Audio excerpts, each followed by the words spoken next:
a fantastic weekend we had over Friday, Saturday, and Sunday at Crucible 2025.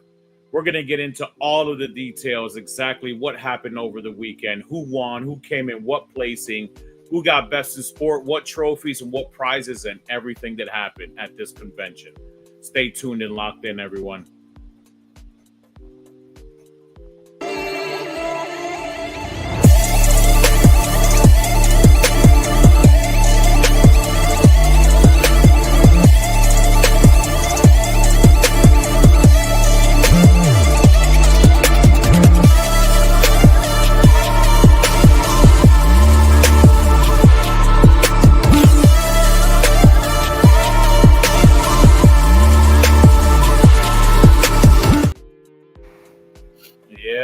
What's up, brother?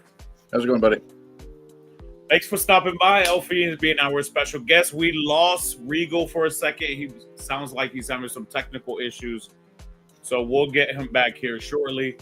But, man, thank you so much to everyone that participated at Crucible 2025, regardless whatever game system you were actually playing in, you know, Battletech, Age of Sigmar, Warhammer Fantasy, 40K Narrative, MCP, Kill Team, board games, card games, TCG, all of that stuff.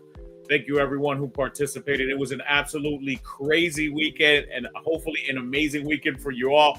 I'll take all the bad, and hopefully for you all to take all the good, right? It was a little bit crazy. It will detail things like that. But before we get started, how's everyone doing? How you doing, Elfy? Say hello to the world and let them know how you felt over the weekend and how you participated and how you did in the standings.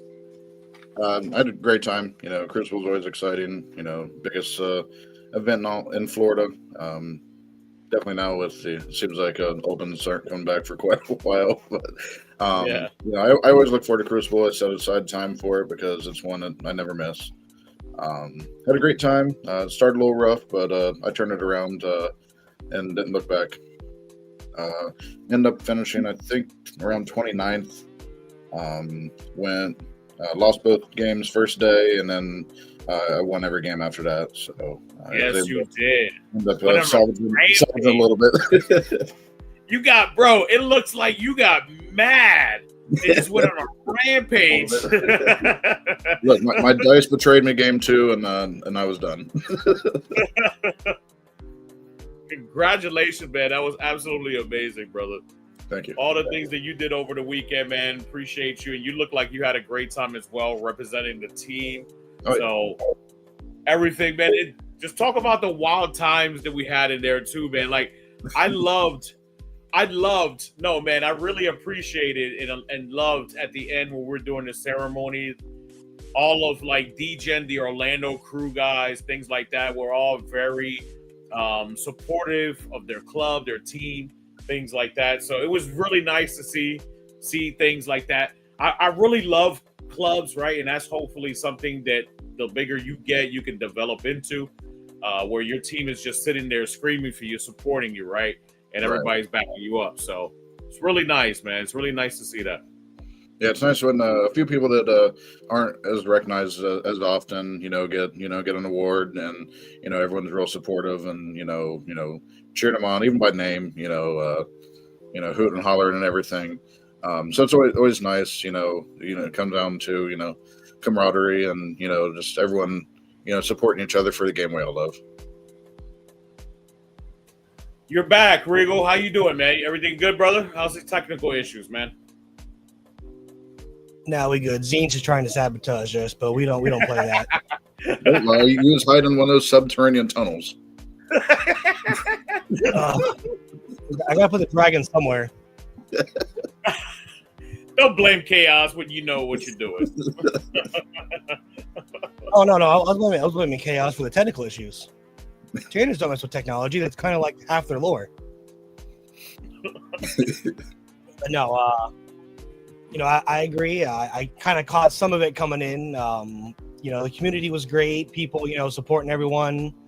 I think it does good for, I'm sorry if you guys already said this. I was busy, reconnecting. But I think it's good for like the image of, competitive gaming to see, yeah, we're all trying to win, get best in faction, whatever. But like, even if someone else is better, that's still supporting them, for same army, same game, same event. Just, yeah, I think it's great to have that sportsmanship kind of promoted. And, Lewis, you do it fantastically. You'd say it's a community and, a game you play with your opponent, not against. So those things really help, elevate the feeling of like competitiveness to more of like camaraderie and just kind of experience together. And bro, it was a Shark Tank. Everybody was like, oh my gosh. They were like, I might have had maybe one easy game, if that. Everything else was like competitive.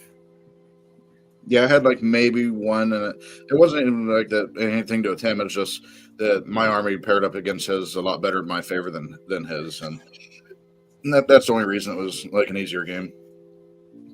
I mean, Eldar did phenomenal over the weekend. Yeah. Eldari was... We had what, 2 6-1s, and then we had 1 or 2 5-2s. Yep. And then I think Drukhari had what, 3 5-2s or 2 5-2s and a 4-3. 4th place, 16th place, 17th place, 29th place. So they weren't too shabby. They had 1 in 4th place, so 1 in top bracket. 2 Admech in top bracket, 2 Siegler and Tim McCarthy. That was really nice to see. Was it 3 nights, I think? Yeah, there was nights that are real good again. 3 nights, of course. Hold up. Let me try to pull this up for everybody so everyone can see this instead of just talking about it. Give me 1 second, my peoples. It was a decent spread for the top 16 though. Like it wasn't like, heavily swayed, to one faction. It was, I think 3 was the most of any one faction that was Knights. I think everyone else had 1 or maybe 2 of a faction. Yeah, it was. I only had 1 double up of opponents, and that was back-to-back Space Wolf matches. Other than that, I played a different army throughout the event. Only one I played twice was Custodes, and it was like 2 different variants of it. Like the round 2, I lost to the Solar Custode just because it was way too many big things, and then the last round it was just typical Lions. Everybody can see that now, right? Yep. All right, so just to show everyone, John Lennon, Art of War, won the entire thing. He brought up with Raven Guard. He had Caven Shrike. He had Ian Sean. He had 2 Vanguard units, 1 unit with all Inferno pistols, another unit with Storm Shield. So Storming Board. And 2 M-Scepters units, 2 Scent Dev units. Dude had a lot of stuff. Let's go ahead and show the list real quick. So shout out Mark Talon. We did not allow the Ethan Sean, the whole weird charge rule that they have going on. So we rectified that so it's not broken, even though it really wasn't affecting him or anybody else. 1 Intercessor unit. Assault Intercessors with jump packs, Assault Intercessors with jump packs, Dev Scent, a smaller Dev Scent unit. So he went with, 6 and 3? Yeah. Yep, 9 total. So 6 Inceptors. Thank you guys, because Space Marines suck. 12 Inceptors total, unit 6, unit of 3, unit of 3. Yeah.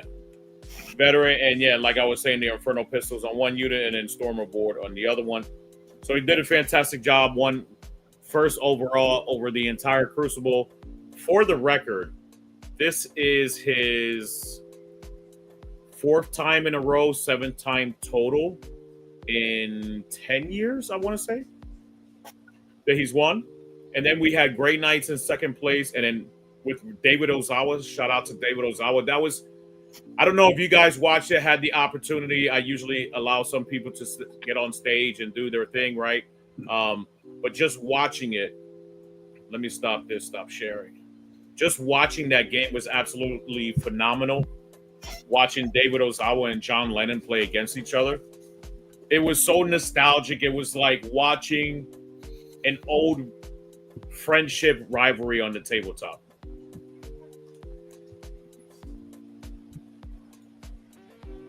Then we had 2 Imperial Knights, 1 Guard, 1 Death Watch, 1 Custodes, 1 Gene Stealer Cult, 1 Death Guard, or 2 Custodes and 2 Admech, or Guard, rather. But yeah, that was most of it. What was your experience, Regal? How did you feel, man, going over the weekend? How did you perform? How did you feel? I made a judgment call about 2 weeks prior to the event that kind of put me on a track. We've talked about it before, where it's like you gotta go in with realistic expectations, the list you bring. I brought the Harridan, and I gotta tell you, like competitively, I did not do well. It was not good. I went 2-5, but community wise, it was inarguably better than last year. It was great. It was second place to the Space King. Definitely. I'm so mad. I found him and I'm like, nah, that's too. It was like an hour into the first day, and I'm like, that looks familiar. Can't be it. Anyway, keep playing. But no, the look in my opponent's face, I pull like, here are my Raveners, my Hive Time, my Lictors, like, oh, okay. And then I pull out this just freaking monstrosity of a model. They're like, what is that? And then every game was interrupted by like, I don't know, 3 to 7 people just coming up and quit taking a picture, which not complaining, super flattered. Thank everyone who I just by the second day, I'm like, look, our game's gonna get interrupted. If we go over, it's on me. I admit that. Let's just play, and we'll get through it together. But I had a fantastic time. It was wonderful. All my opponents were great. Highlight for me was I played a Knight player, and Logan, I believe was her name. Fantastic opponent. She passed like 27 out of 33 4-ups in like over 2 hours. It was insane. It was the hottest roll I've ever seen in my life. It was great. But it was a fantastic game. Made some friends. Shout out to Jake, my first round opponent. He was wonderful. Me and him have kind of stayed in contact after, going to get some TTS games in. Shout out to Jake. That's Jake with Custodes? Yep. Yeah, awesome guy, man. There's 2 Jakes with Custodes, just for the record. Oh, really? Yeah. Shout out to both. I'm sure they're both good people. But and it's funny. The 2 Space Wolf players I played were actually local guys. Matt and no, I'm sorry, not the other one, but I played Matt and then I played Clay back to back. And I'm like, fantastic. Drove 2 hours up here at a 140 person event to play people that live like 20 minutes from me. Good stuff. That's how it goes sometimes. I'll tell you, my favorite part of the weekend, honestly, aside from the spectacle of the dragon and shout out to my girlfriend for just being awesome, was when she was at the painting station, she brought in water for me in like the middle of a game. And Lewis here is like, when did we get tableside service? It's just like, who did this? He didn't even know it was her. But no, it was a fantastic. Reminded me of Hudson. Jeez. Thank you to you and Tim for putting it on for us, doing all the work that goes into it. And it was fantastic. Everyone was great. I had not a single bad experience. F that guy. That's the Space King, by the way. Shout out to the Space King, man. Love it, brother. I love it, man. To the gentleman who ended up bringing this out. Enjoy your hobby, bro. Enjoy your hobby, man. I love it. And in case anyone thinks, I'm on here just being a mouthpiece for Lewis, whatever, I want everyone to know, before we left, before the hall was even like empty, I went up to Tim and I'm like, hey, I know you're still cleaning up. I know it's super soon, but like any rough estimate of when Crucible is next year, maybe, so I can take it off. Like I wasn't even left yet. I'm like, well, I'm ready for next year. Let's do it. So Somebody was like, "I'm ready to do it again next week," and I'm like, "You're on your own." Yeah, no, next week I need a minute to breathe and recover. But 25 weeks, get back to me, or no, 51 weeks. That's what it is. I'm good at math. It was this is why fantastic. I get the math. It was a fantastic time, man, for people who didn't attend. So many things to do. I mean, all through the night. If you had a badge, you can do hero clicks, hero quests, Dungeons and Dragons. You can play 40K at night. I saw some people playing Kill Team. There's all the different tables for board games, like pickup games. Yep. The little rooms sectioned off, so you can just go in and do board games, card games. The painting station right outside the hall was fantastic. Yes, the painting station, the solar crown, and all of that. Yes, dude, the painting station had a lot of people out there painting, testing things out. It was really nice to see that. Aw, but to be mushy for a moment. This is my wonderful girlfriend. She's so sweet. It was great. Shout out to her. Not only did she bring me water, but she brought my opponent's water too, because that's just the kind of person she is. She's awesome.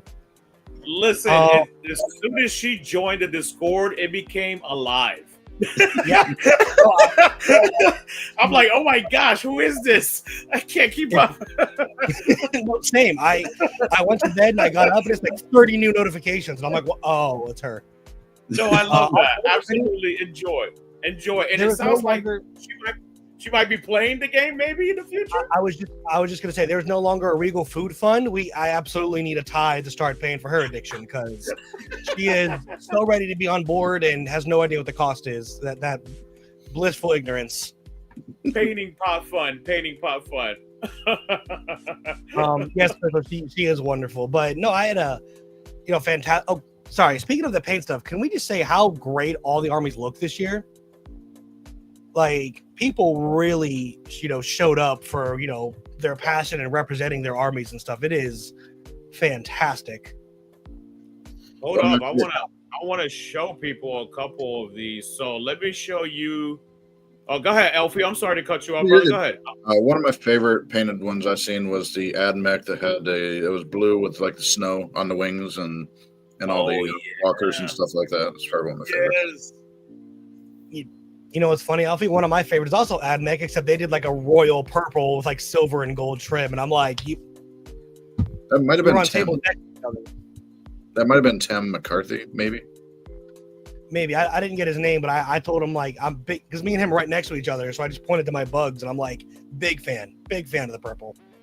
Look at that gorgeous thing, man! Oh my gosh! Mm-hmm. Oh yeah, that was Jordan, wasn't it? So that one won Best Appearance at the show. And just so everyone's aware, right, it was so nice. It was very nice. As a person who is not a judge, because I do everything else by myself, right? And I'm not super proficient at it. It was very nice to have some professionals actually do the paint judging. They know nothing about, one of them knows about the game but doesn't really play the game. But the remaining judges don't know anything really about the game and how to play it. They know the miniatures, they know painting techniques, but they usually deal with like high-level painting techniques with different resin models. These individuals came out, looked at this, and was like, "This is Best Appearance," and it's beautiful, absolutely beautiful. Was that Jordan's? That is Jordan's, brother. Yes, sir. Right? Yep. Jordan Sorcevich. Congratulations to him. Yeah, I seen that board come in. It looked really nice when I first seen it. I didn't see it all set up like this, though. That looks incredible. I also saw it, and I'm just like, man, Look at the ice, dude. It looks like it's cracking, and it's got, like, this dude, man. Oh, my gosh. There's a Demon Prince standing. I like the fade on the rhino. It goes from pink to, like, black in the back. Oh my gosh, man. Like, kudos, round of applause to Jordan. He is a beautiful, beautiful individual in life. And even better, man, and just painting is just his thing, man. This is his passion, his love. I don't know. Maybe it's just a gift that comes to him, dude, but this is crazy. And then so apparently they like color. The painters, the paint judges, they like color. So Andy Sisk actually won second place best paint, and it was EC as well. Yeah, I was gonna say, can I just say how many awards EC as a faction won this weekend? Well, during the ceremony, their name came up like 4 or 5 times. I'm like, good lord! But that is gorgeous. It is, dude. Look at his custom demon print. Wow, that demon print right there is amazing. Wow, this is And bananas. We see those The bugs guy in the looked back. shocked too. He looked shocked too when he won. He was like, "I'm not that good." I'm like, "Dude." Right. Yeah, way to humble yourself. I don't know how to take that, man. I don't know how to take that. Prior to this event, my partner had no concept of like painting armies, any of that. She just had one of the pictures I had. It's like, oh, those look great. They went to the event. Like, I don't know. Not even before my first game was over, she comes up and she goes, honey, you know I love you, but like compared to your like your army could use a bit more detail. I'm like, thank you, dear. I'm like, yes. Looks like you painted a wall, man. Look, I painted what I need to get those 10 points. That's what it is. Surprisingly, a lot of people loved it. I'm like, I was like, just like last year, everyone's like, oh my god, it looks so amazing, and I'm like, thank you, I guess. I think the bright color on all their talons and stuff set off the rest of the colors. Yeah, that and as soon as they get close, it's active or emerald just glued to the bases. They're like, wait, but you can do that. I'm like, oh, I guess no one stopped me. You need to sprinkle some dirt on the wings of the Harridan because there's no way. Great, I'm still enjoying it. You know, me and multiple of my friends have still. You having connectivity troubles? Yeah, a little bit, brother. Just a little. Turn to technology. The synapse is not working. Well, TMS. Should call in some orcs. Some mechs to help you out. I don't know, man. Spectrum's been acting weird all day today. I don't know what's going on. I think you're back to now. Yeah, no, I was just saying it was super great. I had a great time too, man. Looking forward to next. Minus the nightmares, right? Like full transparency to everybody as it goes for every single event.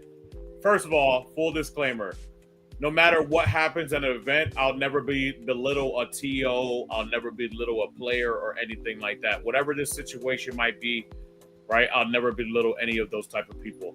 But there was definitely some hiccups over the weekend. We had someone that didn't have the proper game etiquette and had to get removed from the event. And also on my end, having some, BCP issues, having to run a brand new bracket manually, but we figured it out. We had a good time doing it. Yeah. Yeah, sure. Yeah. Head on the wall. I was up to 3 a.m. Saturday night, which was Sunday. How you're like, on my end, this app I have no control over decided to screw me. Listen, my military ways, man, I have no excuses. It's on me. I should have been more prepared. Maybe I should have understood a bracket system. Like, I have no shame in my game. If people are looking at me and like, hey, you suck as a TO, like you're not my favorite TO anymore because you don't know brackets. Listen, that is the smallest things in life. My work ethic shows a lot, and my community organization shows a lot. I can't know everything, and I can't predict the unpredictables, right? So I threw in Audible. I try to rectify it. I'm still trying to rectify it. The points are not submitted. Don't worry, it's not ruined yet, right? I'm still making sure that everything's nice and tight. By the end of the week, it'll be finalized, and everybody should be nice and cozy and happy. But remember, like I said, I had to remove people. Perry, can you imagine having to have a top 16 and then in the middle of it remove somebody from that? It gets really weird. No, I choose to play and not organize because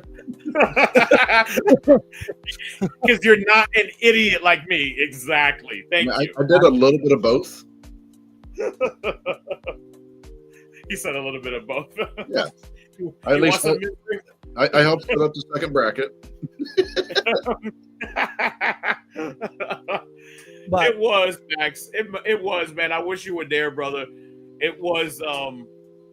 I was juggling almost 240K players for like 3 hours at one point in time. So it was fun, man. It was fun and crazy. We had Creality out there. It was nice to have Creality out there. Dude, you know what people told us the most that I heard specifically, aside from Tim? Dude, the amount of prizes that you guys give away here is crazy. You go there and it's like you're bound to get a prize. I think your girl or Elfy, I don't know. I think everybody got something. I don't remember who, but I remember a lot of people did. I don't know if it was round 6 or round 7, but me and my opponent were playing, and we hear you get on there. We're like, all right, 40K players. You have an hour and a half left, an hour and a half. And then like immediately after that, like subtle, hey, this is what you got, make sure you finish on time. It was just like 20 minutes of straight just naming people to come get their prizes.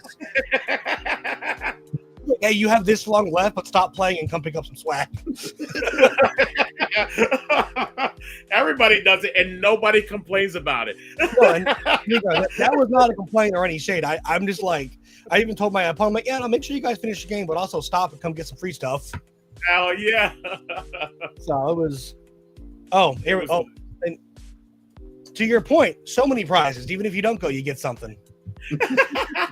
You're not even a 10. It's crazy. No, it was, man. And it's something that's a credit to Tim because he funds the entire Crucible. That's his baby. That he's the owner of that event. I'm just the small minnow that does the head judging for the 40K. But man, that man just getting all of those prizes. Dude, we had 40 props to give away. 40 props. It's crazy. I'm just glad Tim didn't get hurt when he fell. Huh?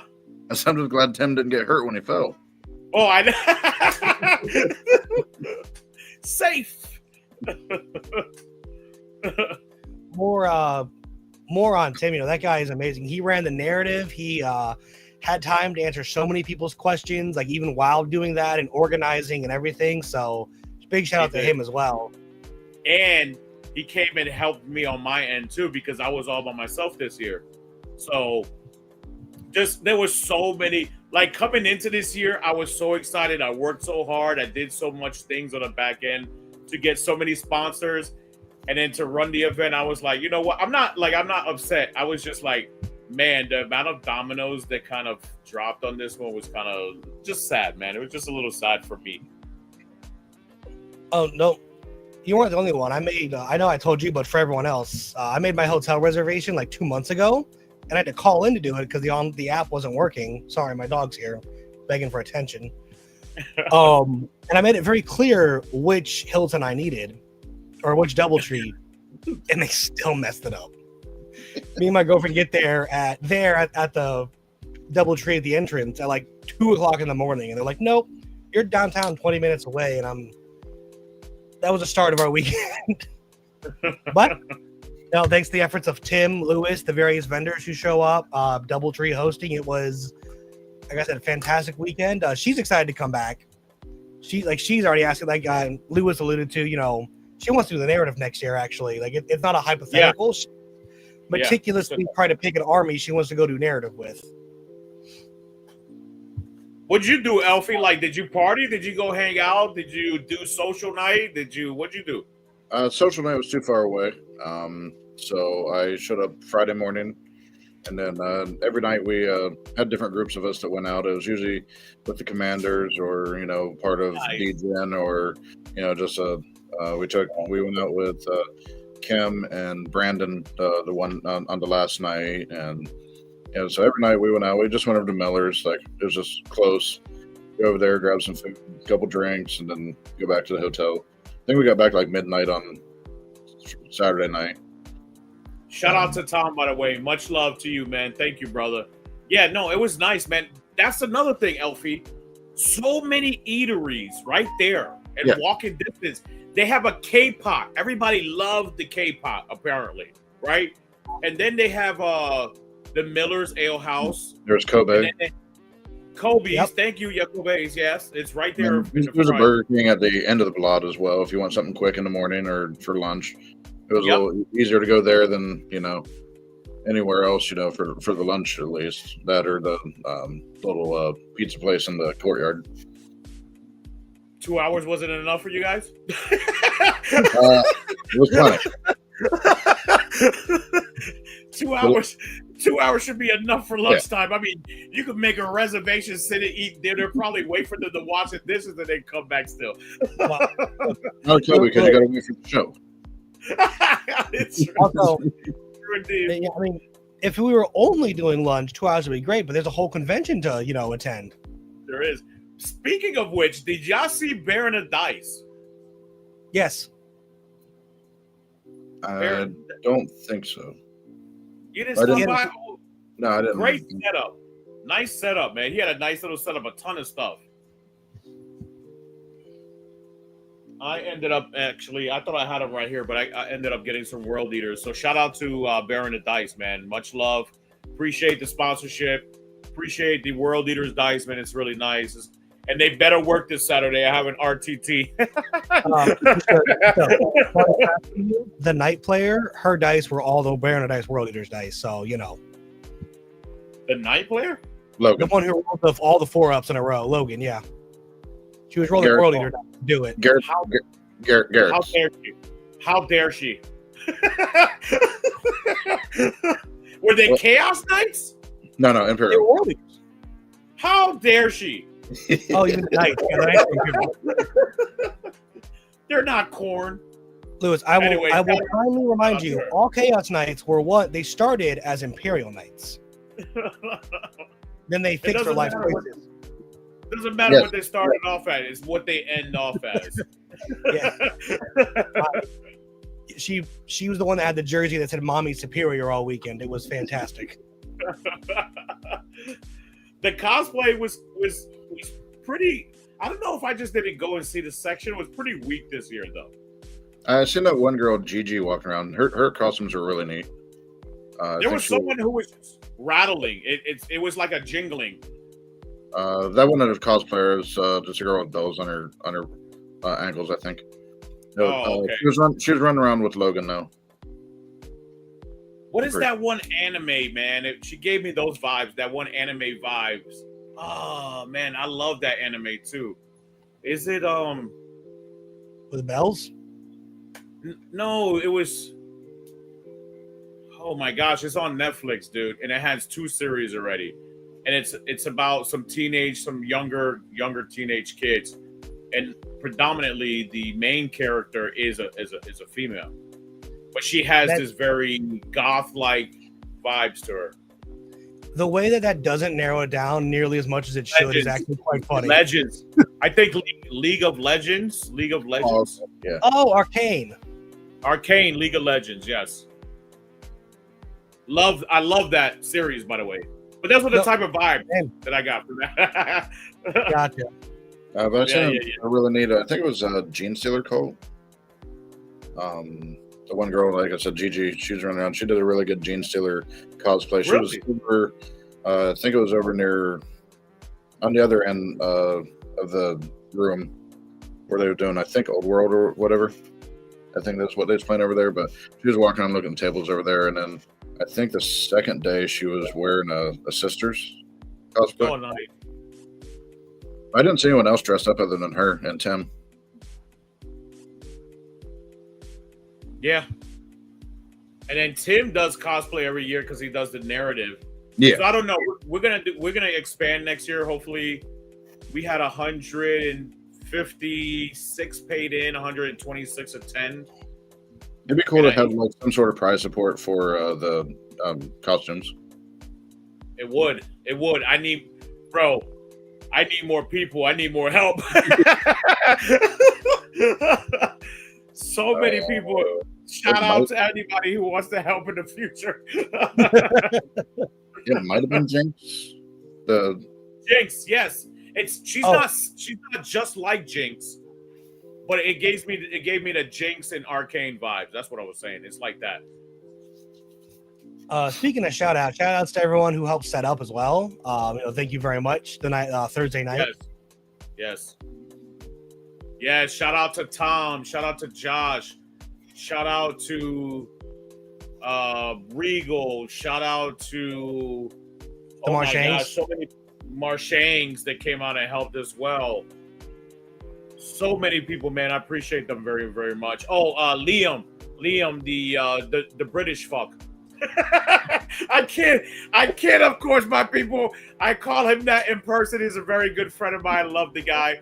Every single year we drink this peanut butter whiskey, and I really enjoy that. Also, did you guys find the guy who came from Ireland to play 40K? No, I unfortunately. Yeah, he didn't come from Ireland to play at this event, but he recently just came from Ireland and moved here. Okay. And I was speaking to the guy outside, and I was like, "Hey, man, where you like? Your accent is very strong." He was like, "I'm from Ireland," and he was telling me how he's playing at the event. Very, very quiet guy, man, but he was playing 40K there. Speaking of what a small world it is, actually, my fiance, she actually met someone from Spokane, Washington State, that she through a friend of a friend basically knew, and it was insane. Like 200 plus people in the room, and it's just like, here's this guy, like 1 in a million chance of meeting and knowing the same person, and they did. So people come from all over. There was a guy playing in 40K. He specifically came from Washington State. He comes every year too, man. I'm so sorry I forgot his name, man, but he comes every year. I forgot his name too. I have no idea what it is. Where's your Navy guy? I was looking forward to seeing him. Or Army, Navy. The one guy who does the theme for his Imperial. Chris Calnone. Yes. Chris Calnone and his buddy too, man. Yeah, he couldn't make it this year. He had some type of deployment. He already had told me he couldn't make it this year last year. So he was either getting moved or something like that. So, but yeah, it was nice to have him last year, man. All the cosplay and everything he did. Seth is his name.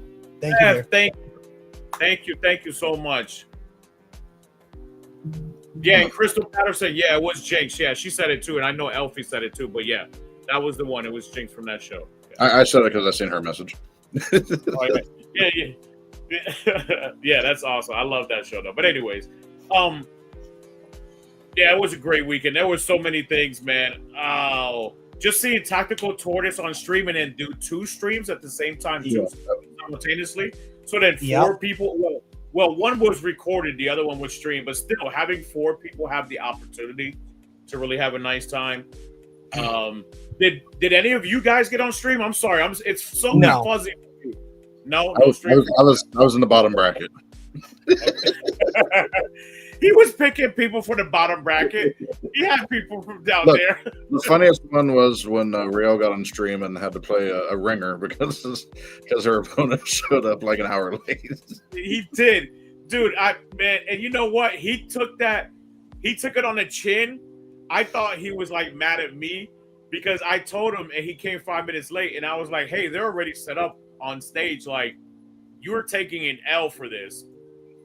There's nothing that I could do about it." Right. And he looked at me, he put his head off, and he walked away. And I was like, man, like, I didn't want this guy to, like, walk away. I don't want to give him that type of experience. He came back the next day, all smiles. We sat down. He has World Leaders, so we talked about that. But he was just like, he was just bummed out. Yeah. And I was like, bro, let's be honest here. You were the only one late from a 2-hour lunch. And not only that, you were 2 hours and 23 minutes late.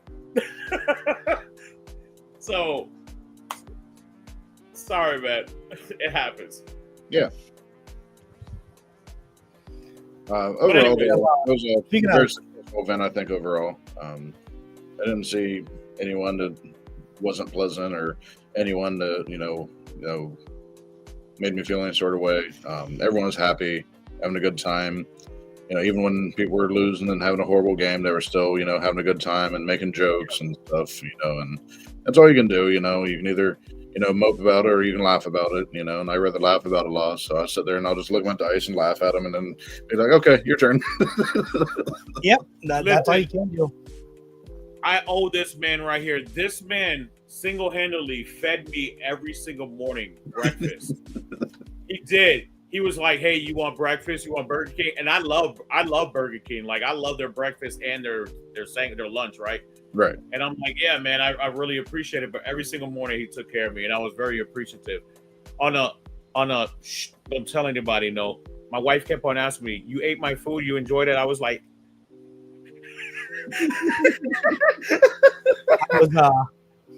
"Joke's on you." She's watching the stream right now.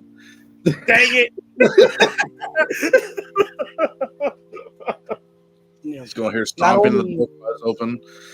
Yeah, door's just gonna bust open. Wow! Start spoon on stream. Yeah. Just going to stand by.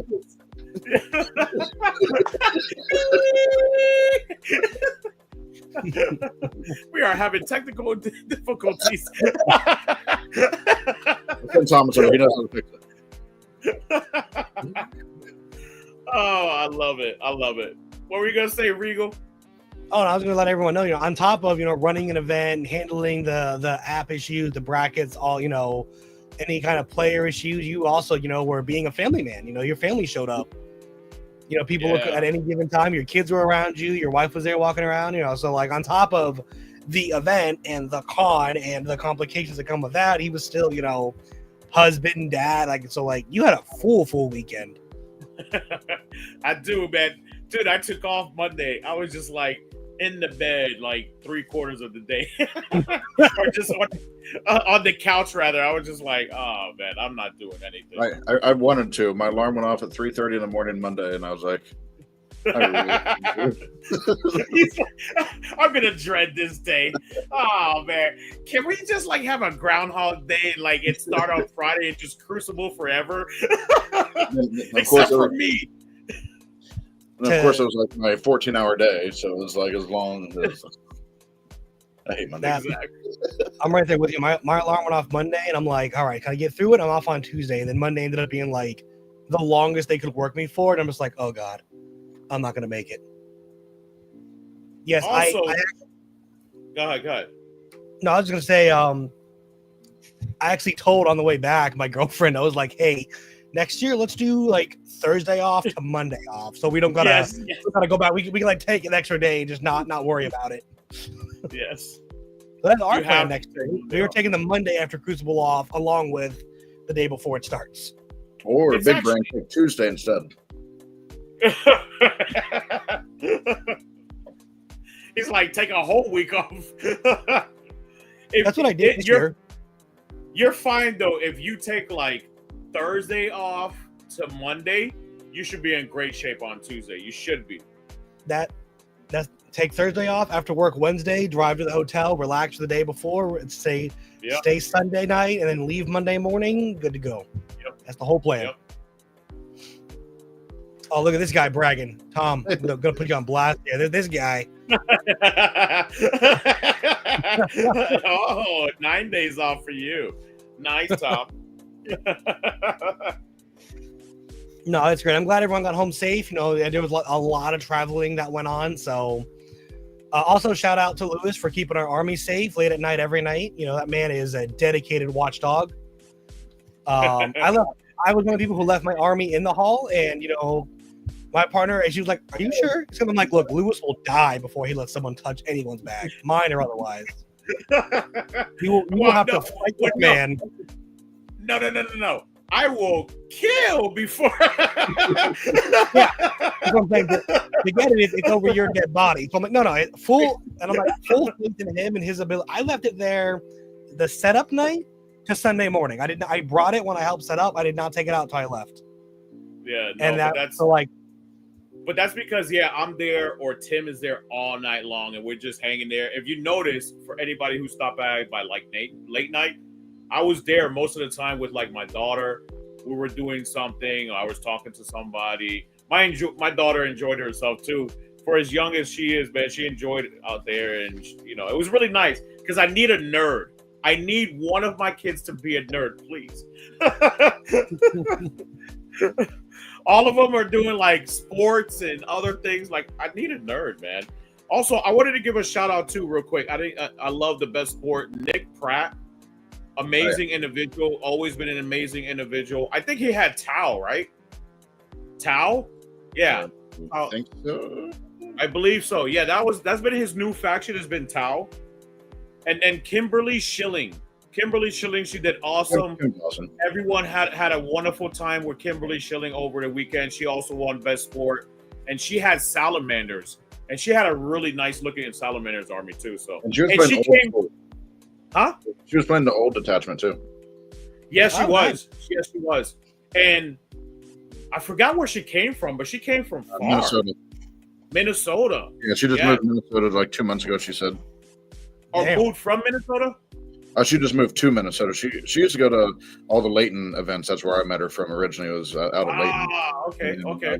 I think she said 2 or 3 months ago she moved to Minnesota. That's where she's originally from.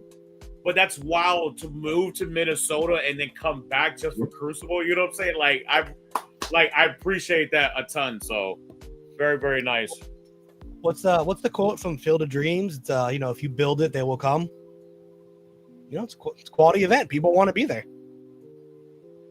The prizes are crazy. I think we're gonna do a lot more like props next year and more G-Dub stuff. So yeah, we'll see, man. And to piggyback what Elfy said a little while ago, I had the same experience. No matter how bad things in game went, or how dice rolls or misunderstanding of rules, not really gotchas, just kind of not fully putting together what a rule could do in a circumstance. Yep. Me and my opponents all had great games. There were no like feel bads or gotchas. Everyone went out of their way. I went out of my way. Like, it was always, like I said in the beginning, it was always great telling my opponent, here's a 40 millimeter marker. The dragon's going to come out of it. Don't ask questions.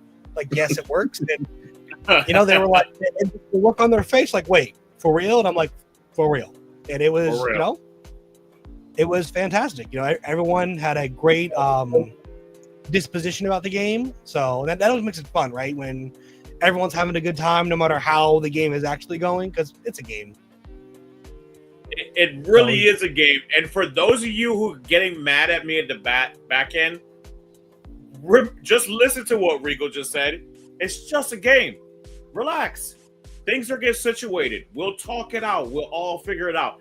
If any of you know me, like, I am more than willing to sit down and listen to people, communicate, build a relationship, make it all work out. Nobody wants to be in a weird, awkward situation where people are not happy. I can't make everybody happy, but listen, we'll try to at least talk about it, right? So, I forgot to shout out Dan and John Bourne. Those guys were super helpful on all of the terrain setups and breakdown throughout the event. Matter of fact, they were helping as soon as everybody started kind of leaving throughout the end of the tournament. And a lot of people didn't leave. We only had 26 drops out of the entire tournament, which is really nice. So attrition was really sweet. But they helped with all the terrain, packing up and breaking down. I really appreciate those guys. It meant a lot to me and to the team.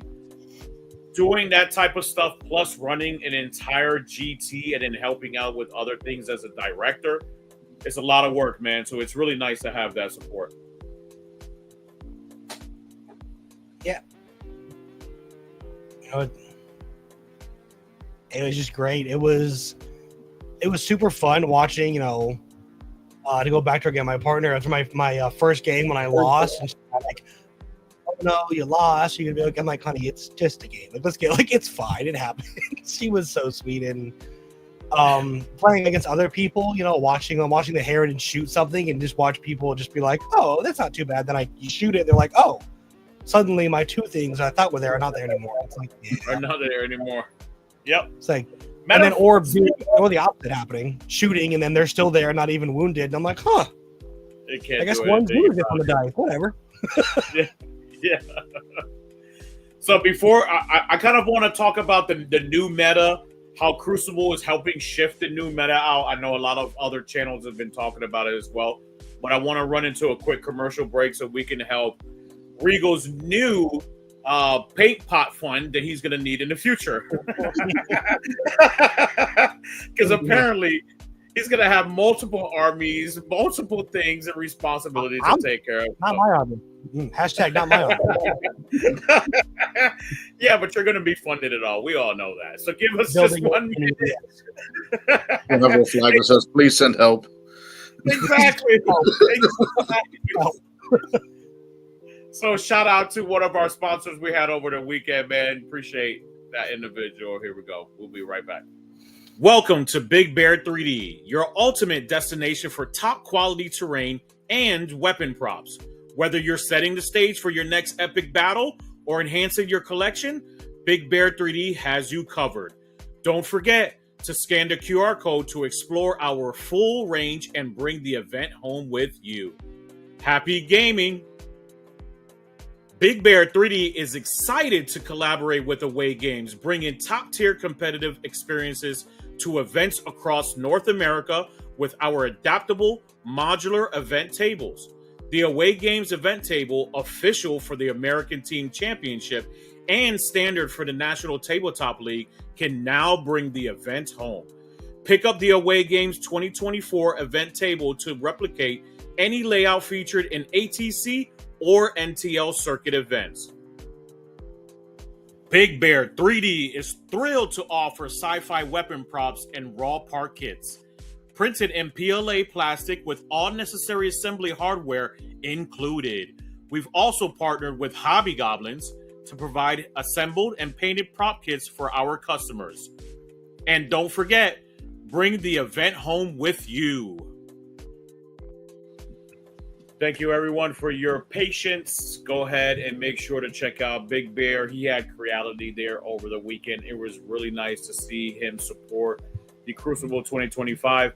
And if you're a tournament organizer, if you're a sponsor, you have a product, whatever it might be, get in contact with me. I would love to have you at Crucible at whatever capacity, whatever skills you might have. Even if you're a photographer, even if you are a videographer. Anything, right?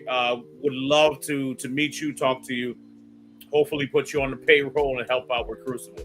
So let us know. Would love to have anybody there. We have a lot of comments, my people. Hey, I don't know if you can put that QR code back up, Lewis. The chat sits right over top the QR code during the commercial, so I don't know if it would read it because of all the chat text over top of it. The QR code for Big Bear. Big Bear, I got you. I'll put the link right here, even better. So I'll just put a link in here for you. Yeah, I just seen the chat box was right over top of it. So if they tried to scan it, I don't know if it'd mess up the QR code. No, good catch, brother. I appreciate it. Let's do it. Speaking of Crucible meta, way less Death Guard than I thought I was going to see, considering their lack of GW attention. I was kind of surprised by that. GW touched them all the ways. Yeah. We're on this bear. We're on this bear. Yep. No, I think the meta is shifting out. I think Eldari is still really good, really strong.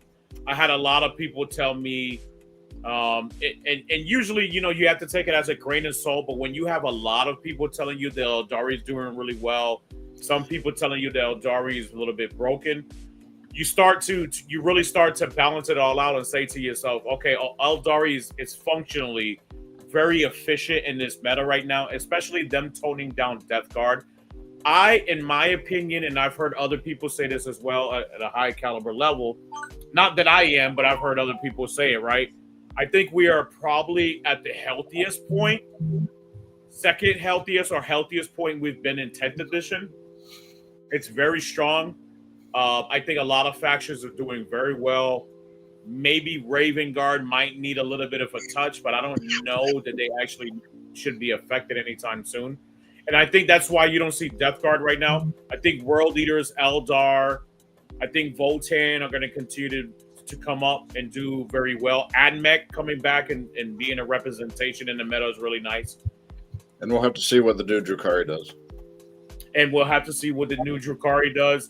I've heard some people who are faction specialists that's not their favorite right now, but they might be like most World Eaters players were when they first came out and saw how different it was, and they're just gonna have to acclimate, right? So I think it's going to come down to what the release points are, like the codex points.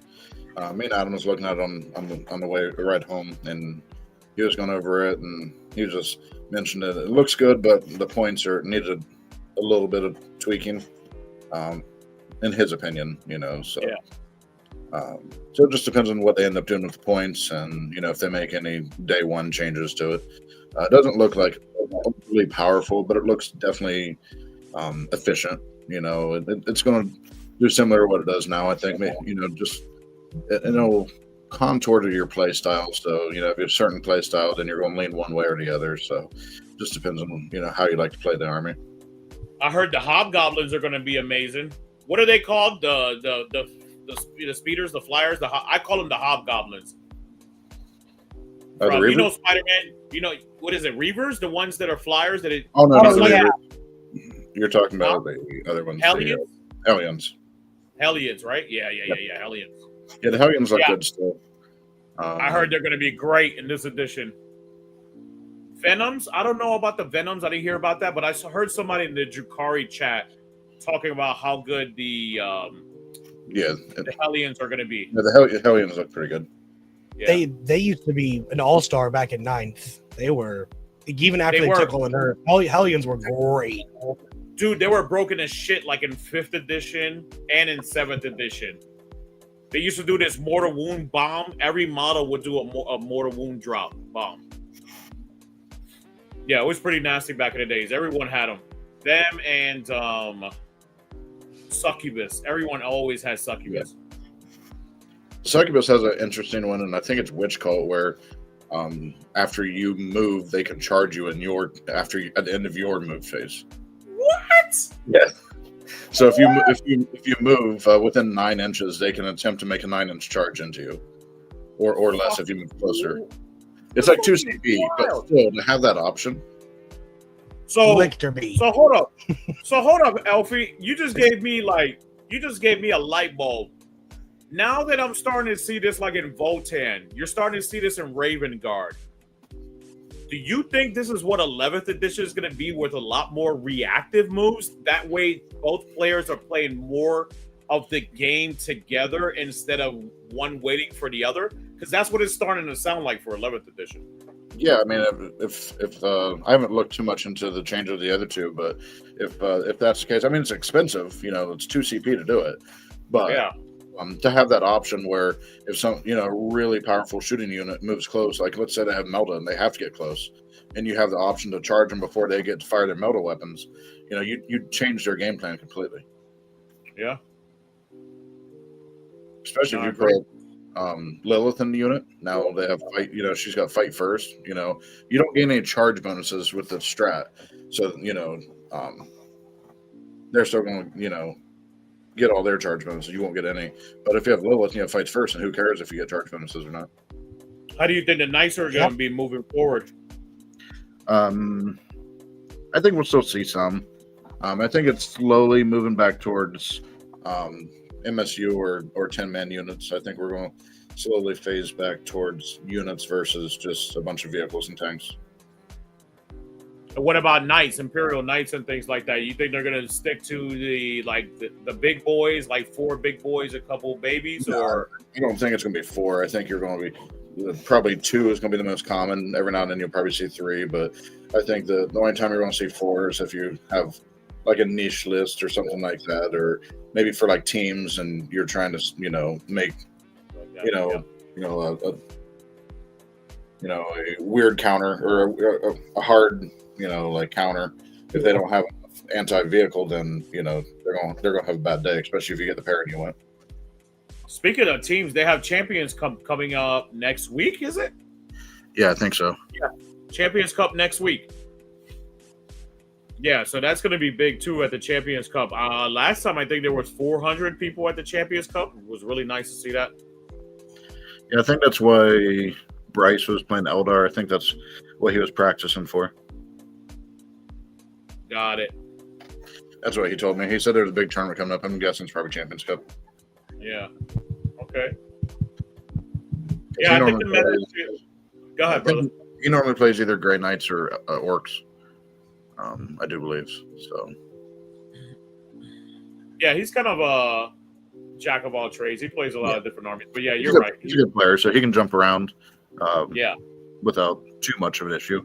And he's pretty adaptable. So, once he knows, the basis behind the faction and the detachment, then he can usually pivot to play it rather effectively. Yep. No, real smart guy. Shout out to Bryce Bennett, man. Amazing individual. What you think, Regal?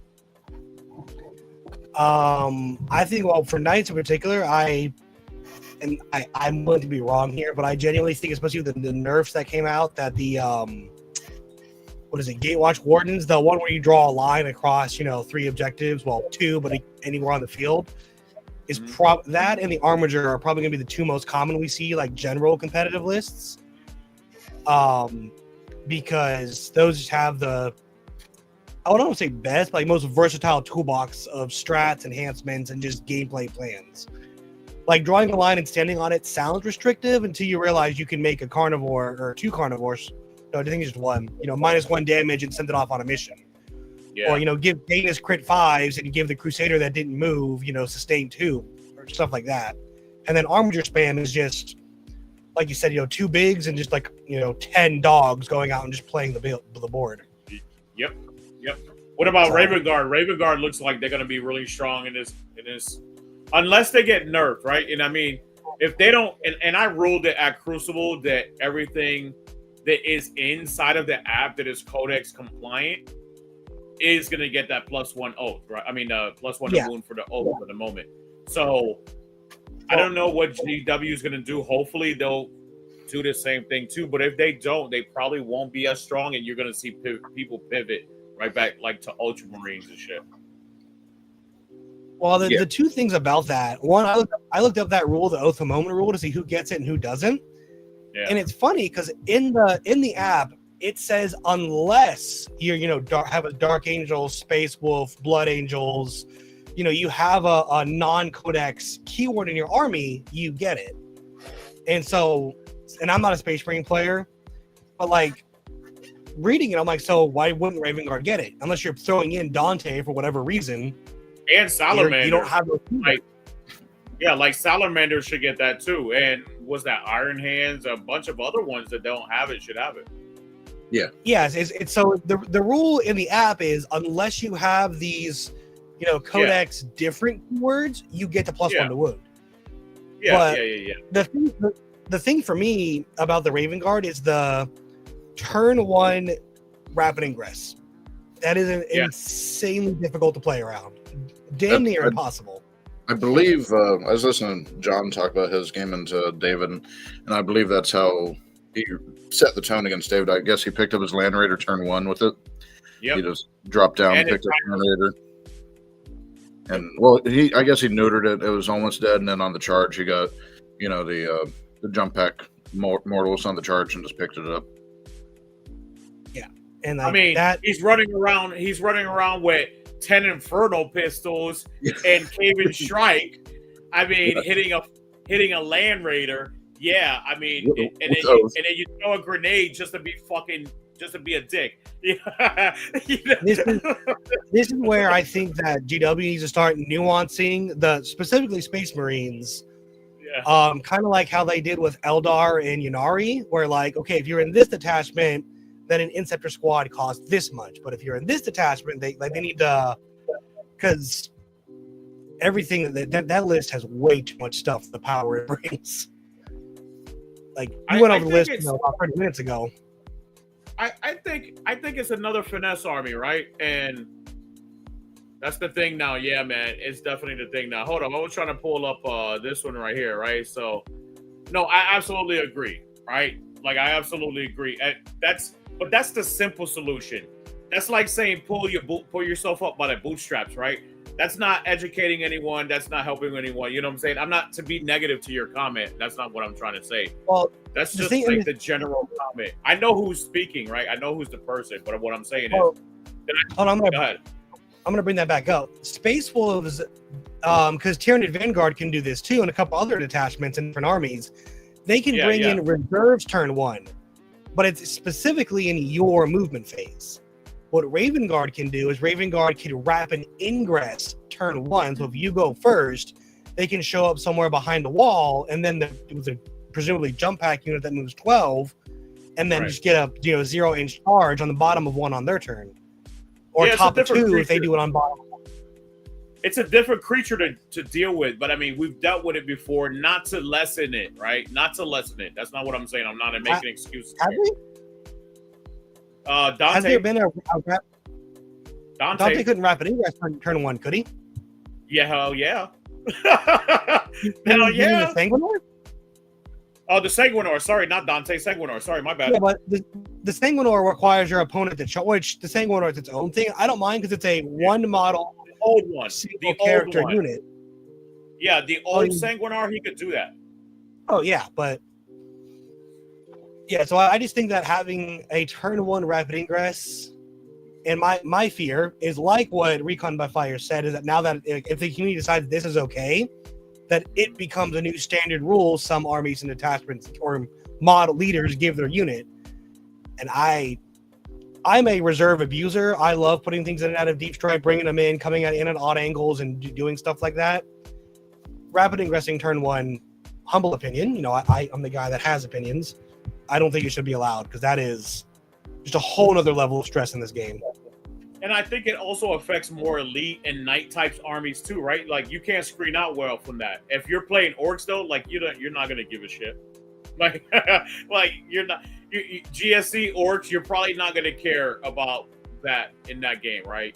And because they're not gonna be able. You're gonna take care of so much of the footprint anyways. You're gonna spread out and you're gonna position. It's probably not gonna be a major issue. And then your crackback, if you position properly, your crackback is probably going to be enough, right, to just take those points back. So yeah, I don't know.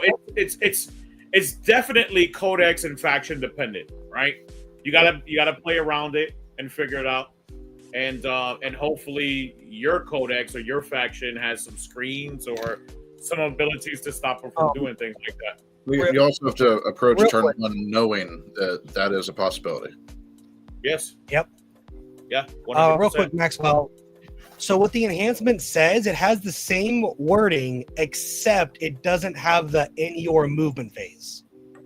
So because it doesn't specify when you can do it, rapid ingress is legal. But other than that, like I said, I just think that we're at a point where Space Marines can start delineating what units cost what, if you're Blood Angels or if you're Iron Hands or whatever.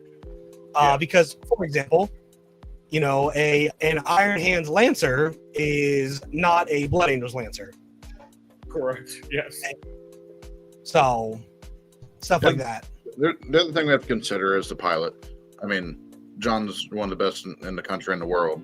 Where you take that same list and put it in someone else's hands, it's not going to be quite as devastating. It's hard to slap a bunch of nerfs on an army because one excellent player is able to abuse tactics where the average player might be able to do some damage with it, but it's just not going to be the same level. Absolutely. No, you're absolutely, and that's Elfy. You bring up a brilliant point, my brother. Thank you for bringing that up. It can be abusive in some hands of people who are exposing it every single game, playing more games, especially at the higher level. But people who are playing just infrequently, not really using it, not really understanding it, it really doesn't matter. Just like Elfy said, right? So, and it sucks, but I mean, you always have to go with the abusive aggressor one, right? You always got to take it away because somebody is going to figure it out. Yeah. Better than anybody else, right? But kind of going on to this, the Aqualans used to be able to do that. They had their wording that was messed up in the beginning too. Well, theirs, I believe, was they could rapid ingress 3 inches away, not turn 1. And the FAQ said you can only come in within 3 inches on your turn. If you came in on the rapid ingress, you had to do the full knock, because that was back when 3-inch deep strikes were still a part of the game. And the Aquilon did ruin that for everyone. Inceptors, the Trigon, that's when it, after them, and they got FAQ'd, game wide, it became a 6-inch deep strike. Yeah, that's really what they did. Yeah, I don't know if there's ever been any. Yeah, that's what they did. You're right. But that was in addition to, because their wording in the beginning was wrong. But regardless, their real thing that they did was the 3-inch. They took that away from the game because of them. Yes. Yeah. Guard running stuff for everyone else again. Yes. It's like you play Orc, you call your wall, you advance everything forward. Your opponent goes, great. Here's 10 guys, 3.1 away from all your charges. Don't touch me. And you're like, oh, I'm glad I did that. Yep. And that was that. But I think so moving on to from the top end, Sisters and Orcs got some glow ups. So starting with Orcs, since we got the man here, what are we feeling about them? They look spicy, terrifying. They look spicy. But you know what? I don't think anyone brought them over the weekend other than Dylan. Yeah, Dylan. So Dylan, shout out to Dylan, wonderful individual. But there was 5 Orc players only, and the best one was in 45th place. Which doesn't tell me a whole lot. It just tells me that people really couldn't understand what the new Orcs can do right now. Maybe in a week or two, we could really start understanding how powerful the Orcs are. Are they doing well in the meta? I think that Orcs are going to end up being around 52 to 56 win percentage. I mean, it didn't help that Dylan ran into Nanavati round 2, so. No, exactly. Yeah, exactly. Exactly. The Orcs is in fact one of the armies that she is debating on picking up. So, this is very relevant. Which I totally remember, and that's why I brought it up. No other reason. This right here. I got Orcs for sale. You need Orcs? I got Orcs for sale a whole lot. Painted. You're gonna sell your Orcs, and it's gonna be just like your Harlequins, where like in a year and a half, you're like, man, I shouldn't have sold them. I want to play them now. I gotta buy and paint a whole new Orc army. You mean my Space Wolves, but yes, I get what you're saying. Yeah, that one. Yeah. But no, Gaz with 10 knobs sounds awful. That is so many rules packed into one unit that you can just throw into a transport now. Terrifying. Can you throw Makari in there too? Yeah, Gaz and Makari, and then 10 knobs can fit in the battle wagon. Oh, that's not all. You can also make it a SWAT team. What a SWAT team is, you can add flash kits or tank buses in there as well. Yeah. You have 5 more spaces after that. Or, hear me out, you can run Gaz solo and just run him right down the middle of the field. No. No, that's a true green skin. You don't. That's it. Don't need no boys. Only if it's Yarick. Gaz is going to get that milkshake all for himself. He lionizes Yarick, bro. I love the lore of him. One shot a Baneblade and a Lancer. Good lord. Holy shit. With Gaz? Oh, and the knob. Yeah, what is it? +1 hit, +1 to wound, crit 5. I'm assuming Warhorde for sustained. I can see it. Yeah. I mean, that's what happens when you don't roll 80% of your invones. Yeah. Insane. And then of course, Anime is a big Sisters player, and everyone's excited about like Melta Retributors, and I told him, I'm like, you could just take all Flamer Retributors, throw them inside a Rhino, and have a 4th Immolator, basically. Just like have an Immolator over here, an Immolator in the center, an Immolator, and then they destroy those, put a Rhino with Flamer Sisters in the center, and be like, we're doing it again, boys. Like, oh, you killed my Dominions or whatever? Cool, I'm +1 to wound with my Strength 6 Flamers. Get wrecked. And then, of course, you still have the Vol Guns and Castigators that are just going to do what they do. So, I think, but to your point about where Orcs, that's like what, like a 14% increase for Orcs, though? They used to be at like low 40s, high 30s, weren't they, before this? Before the nerf, you're saying? Yeah. Before the nerf, they were high 50s. I mean, yeah, high 40s, mid 50s. Oh, really? Okay, I thought they were 30s and 40s. Wow. No, they were still like they were doing really well. It was just a lot of people who was bringing them down that was playing awful, but like in tournaments and stuff, they were still doing really well. Like at a tournament percentage, it was like 40, high 40s and mid 50s. Oh, Elfie, any armies on your radar to look out for? Maybe Tech 4 or kind of Dark Horse factions? I still have issues with T-Suns. Same. You know, I heard they got nerfed. I played a T-Suns player. I didn't see the nerf.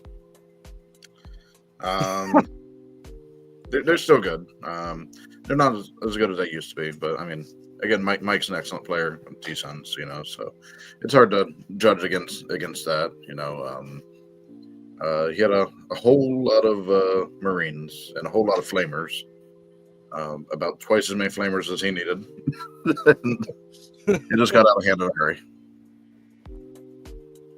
And one more faction I forgot to bring up that got a heck of a glow up. Those World Eaters. You know, is it the time of the 8-bound? Are we going to see like 18 8-bound, 15 8-bound? I don't know, man. I'm so confused. I'm trying to find Sisters too right now. I don't think there was any Sisters players at Crucible. Was there a one? No. That's how anime got the. Yeah, there was one. There was only one. Wow. Yeah. So going back onto World Eaters. World Eaters in a fantastic place right now. Joseph played Sisters. He was the only one. Joseph. Yeah. Joseph Gattle. Yes. Oh, Josiah. Joseph Polk. Oh, Joseph Polk. Sorry. Yeah, that's Josiah Gattle. Sorry, Joseph Polk. Nice stuff. World Eaters are in a great spot. I really hate it when everybody starts playing World Eaters or the faction that I'm playing. Welcome to my life. I know, man. I'm like, can I just be the guy who does really well with it and barely anyone plays it? They're in a great spot. I think they're going to be like top 5 coming out into the meta. It's more options, point drops right now made it really nice and more challenging to create lists. Also, they're good in the Knights too because they just go right through the armor. Yeah, they're amazing into Knights, especially with a Slaughter Bound attached to it. The problem is if you don't have monsters or Knights, and when I build lists, right, I have to think of lists like Raven Guard Lenin, right, or lists like even you, Elfy, because your list you have maybe one Wave Serpent, maybe two, a Wave Serpent and a Falcon. Yeah, I got 2 tanks and Kane. That's it, right? Yep. Do you have Kane? Yeah. Okay, so you're an abstract individual for Eldari. It would probably still be just 2 Wave Serpents. So those units are like trash towards that. You see what I'm saying? So in list building, I'm finding it a challenge to really figure out what I'm gonna do with the Exalted because everybody's screaming, they're broken, they're amazing, but they have one role. Even though they still slap, they only really have one role they should be going against. And they're strength 7, flat damage 3, right? 4 if you're going into a vehicle or monster. No. They're strength 10 on a charge, just like regular 8-bound. The difference is they have 1 less attack and they have 1 better AP. So that's just the normal stats. Okay. Now, regular 8-bound gives out an aura within 6 inches of +1 to hit to all infantry. So anything that is not monster or vehicle. The Exalted 8-bound, they give out anti-vehicle monster 3-ups and +1 damage. So it's a toss-up. You got to kind of figure out, hey, what do I? They make it a challenge by making you figure out exactly which one you want to take on a tabletop. And it might not be that amazing that you take an Exalted 8-bound now, right? Because they might be a one-trick pony for half of your games. Did both of them get kind of a points cut? They did. Big time. One went down 15, the other one went down 20. And it might be a world where you run 1 Exalted and 2 regular. Just because, you know, the average list isn't going to have enough targets for 2 Exalted to go into, but they'll probably have enough targets for 1. and then you have the other 2 to go for the infantry. Here's the thing, though. 10 berserkers or 20 berserkers will do almost the same thing those exalted 8-bound would do. They're significantly more expensive, but they'll take care of a knight and they'll kill an entire infantry unit too. So they have multi utility, right? Multi-use. Yes and no. I mean, the Zerkers are a little easier to kill just for the 2 wound profile. You 100%. Know, where the others, you know, if they have a bunch of 2 damage, then they're what, 3 wounds and 4 wounds for exalted? Yeah, no, they're all 3 wounds. 3, okay. So, you know, unless they're like stacked with a bunch of flat 3 damage or D6-2 or, you know, anything like that, then it's going to take twice as many shots to, you know, take them out. Yeah. You know, that's why I run a bunch of damage 3 in my list, though. I try to put damage 3 in almost every unit. I mean, I could go gun crazy and put them in slaughter band, which is a detachment, and I can have damage 4 8-bound fucking running around, exalted 8-bound. It's a little bit of damage. Right before Crucible, after the data set came out, because when something gets my attention, I go in and see like what it can actually do. It's easy like to theorize. Oh, you can do all this stuff, but like Eldar, you know, as a player, like I could all at the same time, right? I have to, you know, organize and distribute buffs, you know, shrine tokens, all that, you know, intelligently. Otherwise, it's just going to be wasted, and my T3 elves are just going to die. Right. So I went to war leaders, and I'm like, all right, I made like 3 separate lists over 3 different attachments just to see. And then the one I settled on, I sent to Lewis, and Lewis is like, that's effing gross, man. Because it was disgusting. And like you said, Elfy, I shoved way more flat 3 damage. I'm like, nope. But not just for them, right? There's a ton of, you know, things where 3 damage just is what you need at this point. It is. Two and even if they have things. Sorry, go ahead. I was going to say, even if they have 2 wounds, now you can worry about some of the 2 wounds and feel no pain with 3 damage. You know, there's still a likelihood that you pick it up. Where if it's just 2 damage, then the likelihood of you removing that model is, you know, quite a little bit lower. You know, so I just like the 3 damage or more. You know, I spam as much as possible because it's usually a really good break point to be the most efficient as far as target priority. I'm gonna go really skewed on this RTT this Saturday. I'm gonna go slaughter band, and I'm gonna do all fucking 8-bound. It's gonna be, it's just gonna be all 8-bound. No Zerkers. That was the first list I made. Huh? It was the first list I made was all 8-bound and 8-bound exalted, 1 demon prince, and Karn the Betrayer. That was the list. And then they have 3 expensive stratagems. One is fight on death automatically, 2 CP. Another one is -1 to wound in shooting phase or fight phase, which is really big. And then the other one is +1 damage. My slaughter bounds, my characters, if I put a relic on an enhancement on him for +1 damage, he's already 2 damage, so he can go up to 3 damage. And then attached to the exalted unit, he's 4 damage. And then I'll stratagem and make him 5 damage. This is why the demon prince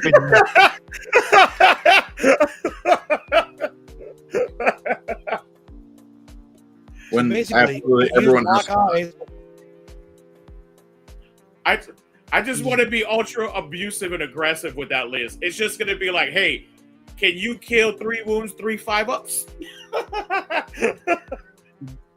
You just look at your opponent with 4 wound terminators, be like, all right, this one model is going to take care of them. Not the unit, this guy. Just this guy. hell, that'll pick up the Custode bikes too. Yeah. Yep. World leaders are nasty right now. Yeah, and he's +2 strength now, so he's like strength 12. Or no, that's in Berserker Warband. But yeah, in Berserker Warband, he's like strength 12 or something like that. It's pretty crazy. But anyways, yeah, I think the meta is shaping up really well, man. I think it's a really good game right now. And I think we're going to continue to see. We have a couple events. I know the Championships Cup is coming up. We have WCW in November. We have LVO. Is it true that they canceled LVO? I saw that. I thought it was a hoax, though. I was like, there's no way. I don't think they would cancel it. I know they moved it to the fall. We got your local 5-team event in November as well. Yeah, that's right. And a team event in November as well. Yeah. The day after Halloween. Yes. Also, shout out to Almost Functional. He's doing a Halloween party on Halloween Day. He's doing a Halloween party, and you could sell stuff there. What do they call that? Flea market. Like a flea market? Swap me. No, you're right. Swap me. Yeah, so that's really nice. What other big events is going on? Is that it? It's just WCW Champions Cup and LVO, and then my team event? Yeah, I think so. Yep. Because we're going into the holiday season, so it starts to wind back a little bit. Yeah. I think I got 3 or 4 events left for me this season. Yeah. And then for those of you that have looked at the Onslaught calendar, we're going to be right back at it. January. There's a DT, like second, third weekend? Looked at it. I've already signed up. But it's the same. It's the same weekend as the LVTT, the Las Vegas team tournament. So we might lose a couple people, is what I'm saying. A lot of team players, right? Like people would like to play teams. So, except for the people that don't travel, they stay local and. Yeah. That's gonna be real nice too. Was that my Hudson one? I'm so all over the place. Was that Hudson? Clearwater. It's your Clearwater one. For January? Oh no! I thought you meant for November. Your November one's in Clearwater, and then let me see. I signed up to all of them. Let me check. Yeah, what is the January one? Is that Hudson? I'm so all over the place. January 10th is Onslaught 11. Correct. And then March 14th is Rubicon Grand Tournament. And then, so it's a Grand Onslaught, so that's in Hudson then. Got it. Yeah. Okay. All right. So, and because Rubicons are all in Kissimmee, Orlando. Got it. All right. Yeah, that's March 14th. And then the other ones are May 2nd and August 8th. That Rubicon one is going to be wild. I'm going to introduce something brand new to the community. Hopefully it works out, man. Hopefully it works out. Let me just put it out like this. It's going to be the same mentality as going on a 40K cruise. It's not going to be a 40K cruise, so don't get super excited. But it's like it's like that. It's like being on a 40K cruise. Everybody's going to basically be captive the entire weekend, and it's going to be social events are going to be like at the premium at that place. I was going to make a joke and be like, you could donate to the tournament for like auto 6s and matches, but I didn't want to ruin your thing by people thinking that was actually a thing you were going to do. No. People would be going on and be like, hey, I made all my saves. Here's a fat hundy. I guess, you start doing stuff like that, man. You start getting like the toxic people, right? That's what we call charity events. So it's just on the face. People know what they're walking into. True indeed. But I think I'm hoping everyone's going to enjoy what I'm going to introduce to the 40K. Nobody's ever done it before that I know of. Matter of fact, Regal is something. Same, Tom. She'll get over it. Don't need to eat. I need to play 40K. Who's playing on Thanksgiving? You are, Tom? You're a dead man, bro. I know your wife. She's a level 27 ranger, man. The question is, can he finish the game before she finds him? Yes. Because, then does he really lose? He played. Get her to bring your water. True indeed. The awful part of this? I have to teach her how to play. So look, you won't need to use TTS. No, you don't. You bring her to an onslaught. You bring her to an onslaught event. It is straight to the sharks. Buddy. Could you imagine how? Here you go. You have 3 hours to learn this game. You have no idea. Like, all right, this World War II goes first. What's that? Yep, it's gonna be a great game. It's gonna be bad. Judge, I'd like a clock.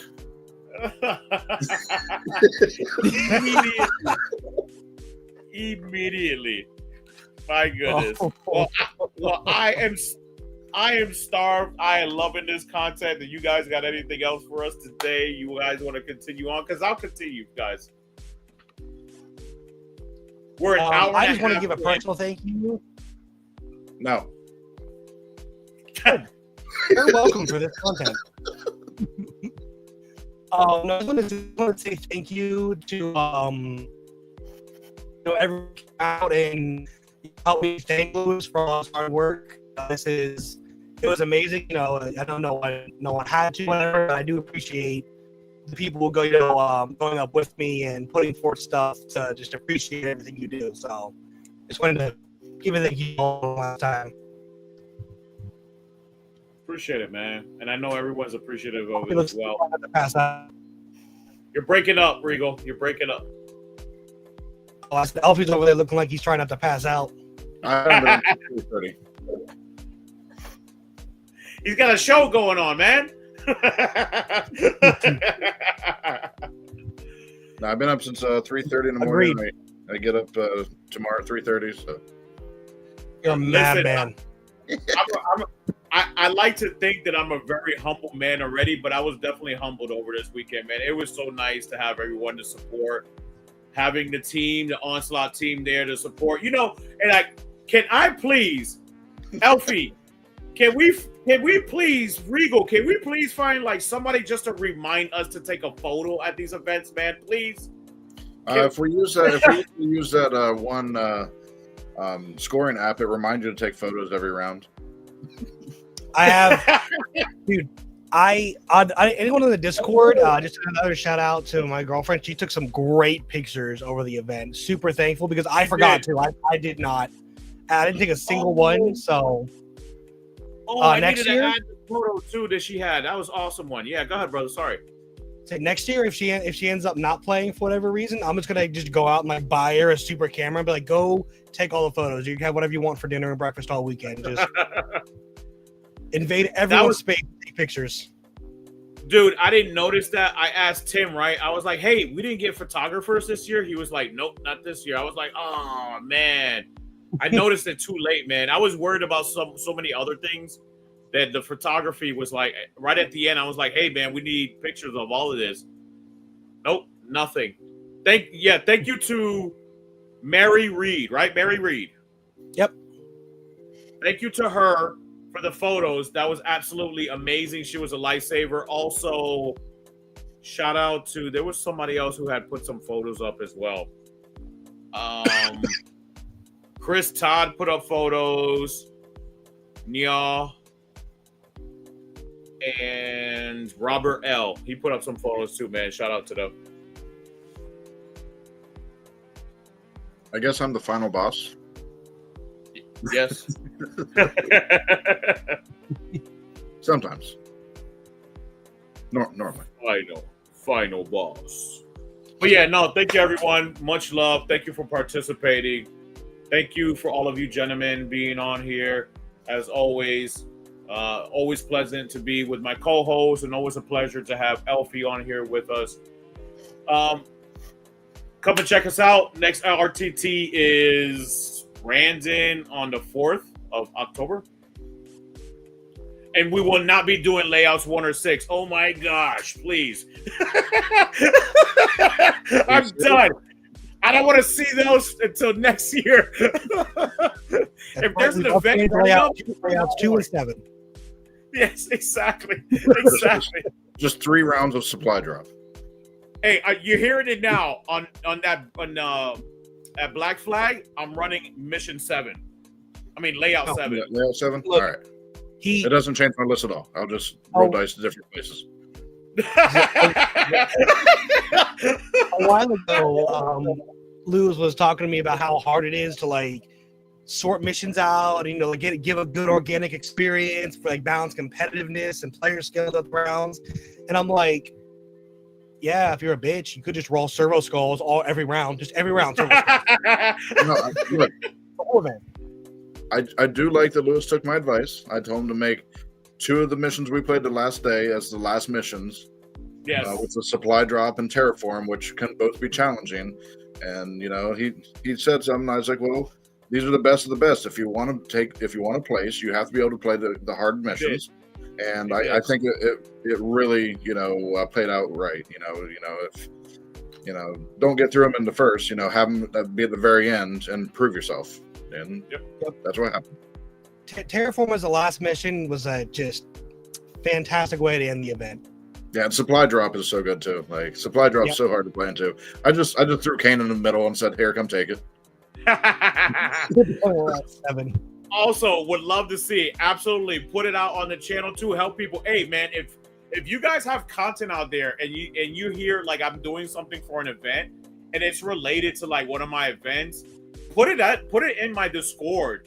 Share it to the people. That way they get prepared for that event. I love stuff like that. Like set the people up in the community for success, man. I love that. No, thank you. This is a community of all of us. Inclusivity is not a community of me.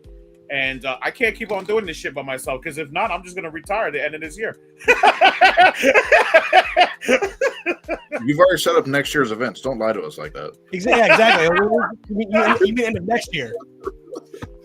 Yeah, but it's going to be my doppelganger or clone or something. It's not going to be me anymore. Evil Lewis. Got it. Evil brother who plays Blood Angels instead of Warriors. He's got short hair and a unibrow. So that's the one that makes 3 rounds of servo skulls. exactly. Servo skulls and exploded ordnance all weekend. Yes, perfect. No, not 3 rounds. Crucible next year is just going to be unexploded ordnance every round. Yeah, every round. You know what would be funny? Here's what you do: you make unexploded ordnance the last game before the brackets.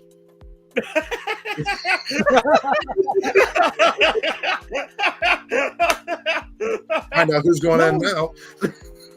Oh no! A real curveball. Hold up! I got one even better, because I can shift next year the elite side to 6 rounds, and then just a bracket to give them a shadow round on the night and make it more challenging for them.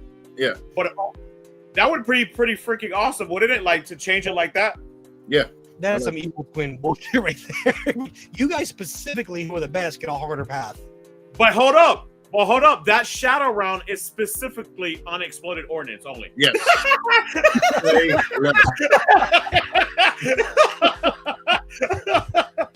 Did you want to go first? Nope. All right, you lose.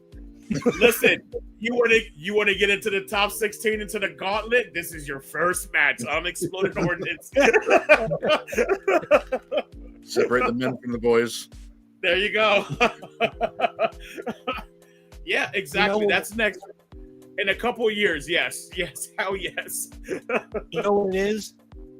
It's not just unexploded ordnance, but that shadow round specifically is played on WTC layout, not even GW.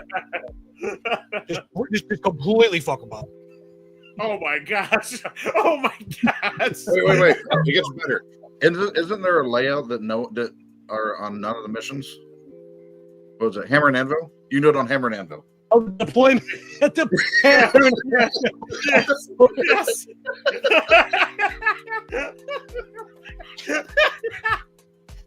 Make this as miserable as possible for them. They're like, fuck the top 16, man. I don't want to play this no more. If you guys see 7 Lictors and 18 Von Ryan's Leapers on my list, you know why. You know I'll need something to shoot. Exactly. Layout 7, you heard her here first. BFG on Onslaught Gaming 40K. We're gonna do that all day long. Layout 7. For a practice run, you can use that in Hudson. That's the October 4th one. Yeah, for BFG. Yeah, BFG is October 4th. Yeah. we did a lot of joking, so I wanted to make sure people got the serious information, together to think about. Yeah, no, absolutely. No, I'm serious. It's gonna be layout 7 or 8. 7 or 8, one of those two. The funkiest ones. Nah, funky is sure. like 2 and 5. That's like Tau heaven right there. I want to give him melee hell. But no, I got nothing else. This has been an amazing time with you gentlemen as always, and with the community. So I'm all opinionated out for the moment. I need 2 more weeks to get some new opinions. Bet you got till tomorrow. Figure it out. Yeah. All right, my people, it's much love. Thank you so much for participating on Onslaught Gaming 40K. As you know, make sure to like, share, and subscribe. Throw up those thumbs, everyone, and share with your friends, family, whoever you have. If you see people in the streets, just have them subscribe real quick, turn off the notifications, do it on the low. I got one more thing. I forgot. Talk to us. This is for me specifically, selfishly. I need people to bully me into games, either real life or TTS. So, hit me up and make me play some more, because I have not played nearly enough. Are you playing Subterranean Assault? I haven't lost to that yet. Absolutely I think he went back to Vanguard. I'm going back to Vanguard. Yeah, he's going back to Vanguard. Ah, that's Subterranean Assault was an experience, but I am a Vanguard player at heart. Also, bully Lewis into getting free time so we can play a game.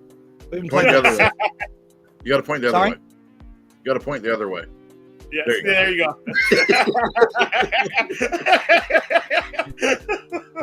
I don't know, man. But yeah, always look for games before you hit me up in Facebook or Discord. Always willing to throw that. Also, me and Elfy need a game in at some point, although it's a bit more complicated.